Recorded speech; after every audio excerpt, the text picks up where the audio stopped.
ये जनरली एक एक्सटेंशन है आपका जो इंटरिम बजट आया था फरवरी के महीने में। इलेक्शन से पहले गवर्नमेंट का एक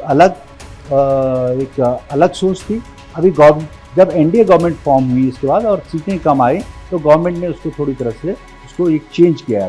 उत्तराखंड का सवाल है। उत्तराखंड ने करीबन गवर्नमेंट ने 9 बिंदु दिए थे जिसपे उन्होंने फाइनेंस मिनिस्टर से ये रिक्वेस्ट करा था कि हमें इन 9 बिंदुओं के ऊपर हमारी जो है आर्थिक मदद की जाए और इस बजट में उसको समावेश किया जाए। लेकिन मुझे जो लगता है कि जो अभी तो क्लियर कट सारी जो है बजट की प्रावधान पूरे नहीं आए। के अलावा जो है स्पेशली जो इस बार एक पॉइंट पर उन्होंने बात करी थी कि जो जिस तरह की आपदाएं आती हैं उसके लिए भी कुछ जो है अनुदान दिया जाएगा, लेकिन वो कितना होगा हमें नहीं पता। नमस्कार, मैं हूं रजनीश दीक्षित। आप देख रहे हैं शेष उत्तराखंड। मोदी सरकार के तीसरे कार्यकाल में बजट पास हो गया। इस बजट में निर्मला सीतारमण ने युवाओं के लिए, महिलाओं के लिए, किसानों के लिए और रोजगार बढ़ाने को लेकर तमाम घोषणाएं की। खास तौर पर पहली बार ऐसा हुआ जब सदन में बजट पेश किया जा रहा था तो उत्तराखंड की आपदा का जिक्र किया गया और कहा कि केंद्र सरकार उत्तराखंड में आने वाली आपदाओं पर भी मदद करेगी। तो इन्हीं सब तमाम जटिल जो आज बजट आया है इनको समझने के लिए सरल भाषा में हमारे साथ आर्थिक मामलों के विशेषज्ञ राजेंद्र सिंह बिष्ट जी मौजूद। हम उनसे जानेंगे। सर, बहुत बहुत स्वागत है आपका शेष उत्तराखंड में। धन्यवाद रजनीश जी। सर, ये जो आज बजट आया है इसको क्या देखते हैं, कितनी संभावना वाला बजट है और उत्तराखंड राज्य का इसका क्या इम्पैक्ट होने जा रहा है? देखिए रजनीश जी, अगर हम बात करते हैं इस आने वाले जो बजट जो पेश किया गया, ये जनरली एक एक्सटेंशन है आपका जो इंटरिम बजट आया था फरवरी के महीने में बिफोर इलेक्शन। तो इसमें बहुत सारी चीजें इन्होंने जो है उसमें जिस तरह से इन्होंने उस टाइम पे करीबन 46,70,000 करोड़ का बजट दिया था, उसी का एक एक्सटेंशन है और उस एक्सटेंशन के हिसाब से इन्होंने कुछ बातों को और उसमें ऐड किया है, क्योंकि इलेक्शन से पहले गवर्नमेंट का एक अलग सोच थी। अभी जब एनडीए गवर्नमेंट फॉर्म हुई इसके बाद और सीटें कम आई तो गवर्नमेंट ने उसको थोड़ी तरह से उसको एक चेंज किया है उसको। तो ये ज्यादातर जो है इस बजट को गांवों के ऊपर, रूरल कंजम्पशन के ऊपर, रूरल एग्रीकल्चर के ऊपर ज्यादा फोकस किया है और उसकी एलोकेशंस बढ़ाई है। और उसके अलावा जो है जैसे इन्होंने बोला है कि युवाओं को जो है स्पेशल इंसेंटिव देंगे और जो भी बिग कॉर्पोरेट्स हैं, जो 500 कॉर्पोरेट्स हैं, बिग कॉर्पोरेट्स, उसमें अगर वो इंटर्नशिप करते हैं तो इनिशियली हम उनको मदद करेंगे और इवन सीएसआर फंड से भी जो है उनको उस तरह से एलोकेशन करेंगे। तो दो चीजें बहुत इंपॉर्टेंट है। इसके अलावा जिस तरह से इन्हें इंफ्रास्ट्रक्चर सेक्टर की बात करी है, इंफ्रास्ट्रक्चर सेक्टर में करीबन 11.11 लाख करोड़ का ही इन्होंने जो प्रावधान जो पहले किया था उसको ही एक्सटेंड करा है। और वो इंफ्रास्ट्रक्चर सेक्टर में जो प्रावधान किए हैं वो अपने आप में बहुत बड़ी बात है। करीबन 11 से 12% जो है सालाना उसमें बढ़ोतरी करी गई है। और इसके अलावा अगर आप ये देखें कि और जो सेक्टर है जैसे एनर्जी सेक्टर में इन्होंने बहुत बड़ा जो एक नया जो है पैराडाइम शिफ्ट करा है। जो आप ये समझ लीजिए, चाहे वो एटॉमिक एनर्जी हो, चाहे कोल बेस्ड एनर्जी हो, चाहे रिन्यूएबल एनर्जी हो, या जिसे हम कहते हैं कि एडवांस रिन्यूएबल एनर्जी के ऊपर जो है इन्होंने अपना फोकस बढ़ाया आने वाले टाइम पे। तो ये अपने आप में बहुत बड़ी बात है। लेकिन कुछ ऐसी चीजें थी जो मतलब बिल्कुल विपरीत जो है एनडीए गवर्नमेंट या बीजेपी गवर्नमेंट की सोच के बिल्कुल विपरीत थी। जैसे आप ये देखें कि सिक्योरिटी ट्रांजेक्शन टैक्स जो है अचानक बढ़ाया गया और इवन लॉन्ग टर्म और शॉर्ट टर्म कैपिटल गेन जो है, जो इक्विटी के ऊपर है या प्रॉपर्टी के ऊपर जो है इंडेक्सेशन बेनिफिट को खत्म कर दिया गया। तो वो सारी चीजें जो है गवर्नमेंट ने एक फैसला लिया है। अब आने वाले टाइम पे पता लगेगा इसका इम्पैक्ट क्या आएगा। फिलहाल इनिशियल टाइम पे शेयर मार्केट ने या इक्विटी मार्केट ने या कैपिटल मार्केट ने इसको वेलकम नहीं किया, लेकिन धीरे धीरे करके जो है मार्केट ये वापस रिकवर करते हुए एक पॉजिटिव नोट में बन रही। अब इसके अलावा जो है जो बहुत एक अजीब सी चीज जो लगी है इस टाइम पे, वो ये लगी कि सोने पे जो है क्या कहते हैं उसको टैक्सेस को 6% पे लाया गया। जिसका मतलब ये है कि सोने का जो भाव है वो 1 किलो में करीबन 5,90,000 रुपए का जो है प्रति 10 ग्राम प्रति किलो जो है वो करीबन घट गया। तो उससे जो है सोने की कीमतें कम आएगी। लेकिन हम जो निवेश की बात करते हैं, सोने की निवेश का कोई मार्केट में बहुत ज्यादा मल्टीप्लायर इफेक्ट नहीं होता। तो ये बड़ी अजीब सी बात है। लेकिन जहां तक उत्तराखंड का सवाल है, उत्तराखंड ने करीबन गवर्नमेंट ने 9 बिंदु दिए थे जिसपे उन्होंने फाइनेंस मिनिस्टर से ये रिक्वेस्ट करा था कि हमें इन 9 बिंदुओं के ऊपर हमारी जो है आर्थिक मदद की जाए और इस बजट में उसको समावेश किया जाए। लेकिन मुझे जो लगता है कि अभी तो क्लियर कट सारी जो है बजट की प्रावधान पूरे नहीं आए। कल तक जो है वो गजट नोटिफिकेशन और एक जो है जो उसके पर्टिकुलर्स हैं वो आ जाएंगे, तब हमें पता लगेगा कि उत्तराखंड में क्या दिया है, लेकिन जिस तरह से राज्य का जो कर है, जो जिसका अंश जो है सेंट्रल गवर्नमेंट देती है 2217 करोड़ रुपए, वो उसमें है। और उसके अलावा जो है स्पेशली जो इस बार एक पॉइंट पे उन्होंने बात करी थी कि जो जिस तरह की आपदाएं आती हैं उसके लिए भी कुछ जो है अनुदान दिया जाएगा, लेकिन वो कितना होगा हमें नहीं पता, वो कल जाके थोड़ा पता लगेगा कि इस बजट में कितना प्रावधान किया है। लेकिन उसके साथ हिमाचल प्रदेश, सिक्किम, बिहार और भी जो राज्यों को जो है इस तरह का अनुदान देने की उन्होंने जो है रिकमेंडेशन करी है। तो यह कल जाके पता लगेगा कि किस तरह का बजट में उत्तराखंड के लिए क्या मिला है। सर, बात हो रही थी कि युवाओं को रोजगार की, किसानों को भी आप बता रहे हैं रूरल डेवलपमेंट पे काफी खर्च किया जा रहा है, पर्यटन को भी बढ़ावा देने की बात है। तो सर, जैसे उत्तराखंड में जब त्रासदी आती है या आपदा आती है, उसको लेकर अगर सेंट्रल मदद करेगी तो निश्चित रूप से हम लोग और पावरफुली लड़ पाएंगे और लोगों की मदद हो पाएगी और इंफ्रास्ट्रक्चर डेवलप करने में भी काम आएगा ये बजट। देखिए, जहां तक बात यह है कि इसकी दो चीजें हैं। पहली चीज जो है क्या कहते हैं, जब आपदाएं जो है यहाँ पे ज्यादातर नेचुरल कैलामिटीज हैं, और नेचुरल कैलामिटीज का पता नहीं लगता कि वो जो है कहाँ से और किस टाइम पे आ जाए।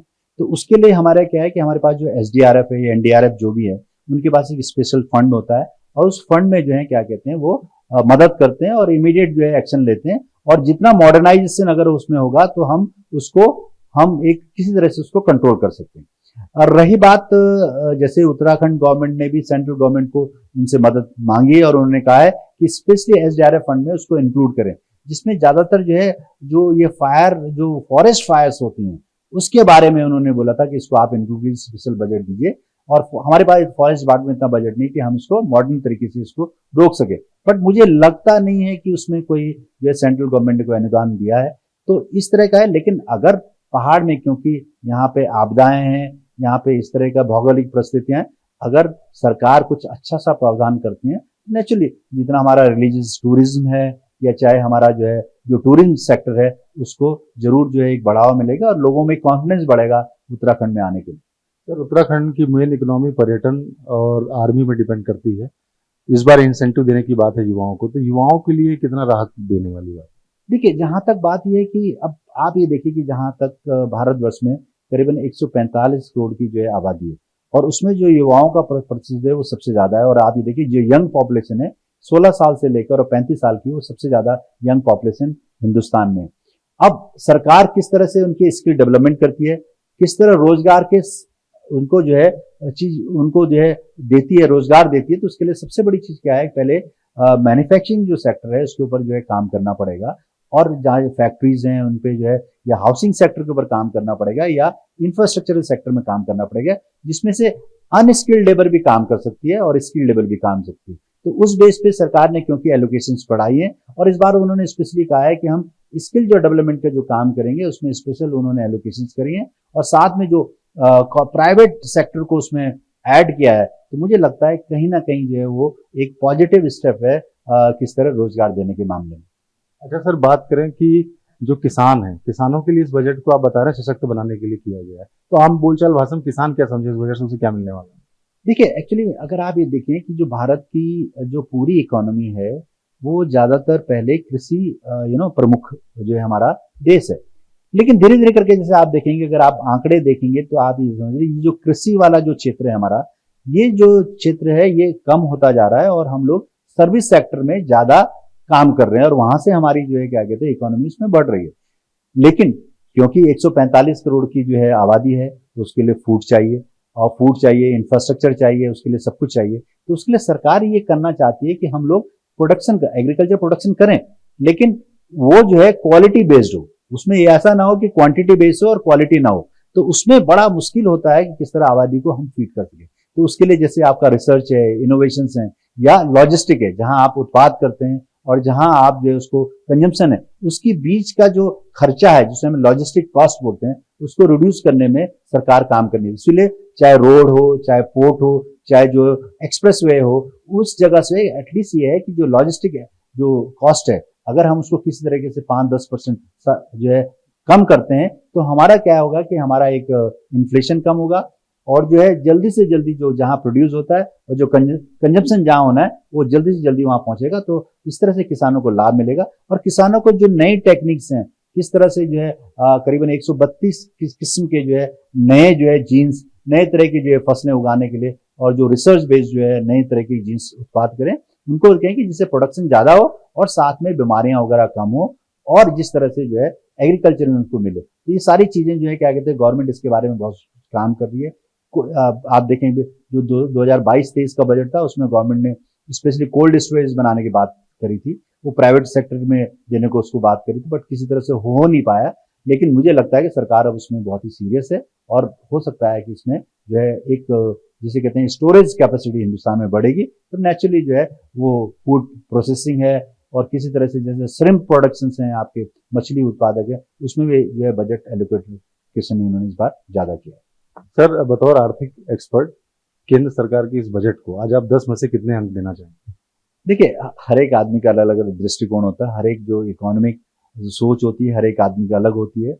तो जहां तक मेरी बात है कि बजट करीबन हम उसको 7 अंक देंगे, 10 में से 10 तो नहीं दे सकते, क्योंकि गवर्नमेंट ने थोड़ा सा, हम जिसे कहते हैं एक पॉलिटिकली और जिसे कहते हैं एक पॉपुलिस्ट बजट की तरह जो है इसको पेश किया है। बल्कि आज मैं ये सुन रहा था कि कुछ विपक्ष के जो पुराने फाइनेंस मिनिस्टर है उन्होंने भी ये बात कही ये तो कांग्रेस का बजट है। बट मुझे जो लगता है कि गवर्नमेंट, क्योंकि अभी 2 इलेक्शंस आने वाले हैं महाराष्ट्र के और हरियाणा के, तो गवर्नमेंट चाहती है कि कुछ ऐसा पॉपुलिस्ट बजट हो जिसमें उनको पॉलिटिकल भी जो है बेनिफिट मिल सके। धन्यवाद। तो देखा आपने, ये हमारे साथ इकोनॉमिक एक्सपर्ट राजेंद्र सिंह बिष्ट थे जो तफसील से बता रहे थे कि जो बजट आया है निर्मला सीतारमण ने जो पेश किया उसके मायने क्या है, उत्तराखंड के लेकर क्या कुछ होने वाला है। इसके अलावा किसानों पर यह आधारित बजट है और युवाओं को रोजगार में भी काफी कुछ यहाँ पे सहूलियत मिलती दिख रही है। तो अब देखना होगा कि बजट की सारी फाइंडिंग्स आ जाएंगी तो उसके बाद उत्तराखंड के हाथ आखिर क्या लगा है ये तस्वीर साफ होगी। कैमरामैन पंकज तलवार के साथ मैं रजनीश दीक्षित, देहरादून।